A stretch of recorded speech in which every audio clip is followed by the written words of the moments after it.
Tonight, Nicholas and Crystal Bailey in Washington, D.C. Good to see you both. Nicholas, your thoughts on the comments, the tweet that was sent out by MSNBC, and now the statement, the follow-up statement, apologizing and saying that is not who we are at that network.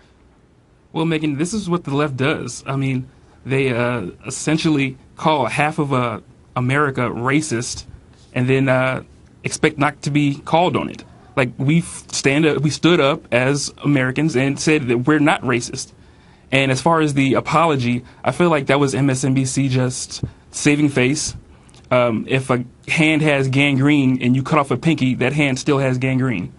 So that's my take on that. Before I get to Crystal, I want to ask you, Nicholas, do you feel, because I know you have conservative leanings, do you feel as a conservative black man that that is not an acceptable position to many on the left? Because we're going to come up a little bit later in the show with a discussion about Clarence Thomas. They're releasing a new Anita Hill movie right now, okay, 20 years after the fact. And at the time that he went through that whole business, he said, look, this is a high-tech lynching of me because the left doesn't agree with my conservative principles.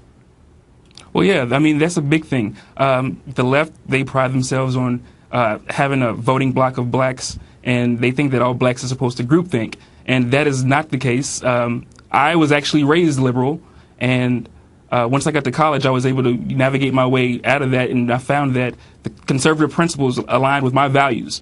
And I was one that made it. It was a natural transition for me, but everybody doesn't have that, and that's why it's good to have avenues where people can actually get to somewhere where they can find out more information about conservative principles.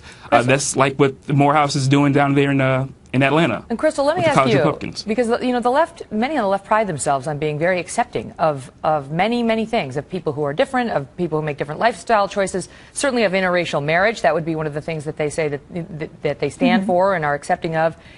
But interracial marriage where one person happens to be a conservative, or just conservatives in general, you know, there is a question about whether the left is tolerant of that. What's your thought?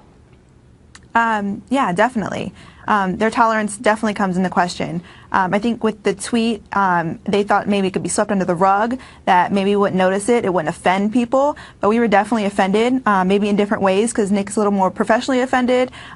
Me, it hit close to home just because we're newlyweds, we're newly married, soon we're going to be bringing a family into this world, and I feel like we're already fighting so many stigmas that fighting the stigma of being a biracial couple, a conservative biracial couple, that it doesn't exist. Well, we're here, and I don't want to bring kids to where they feel like they're fighting the same stigma. So, I mean, if we can say something to stop it now, that's what we would want to do. Yeah, because the message in that tweet was to your future children, oh, you know, all the right-wingers in this country are going to be looking disapprovingly on this type of a family, which is why people got so outraged at that message. Thank you both so much for being here.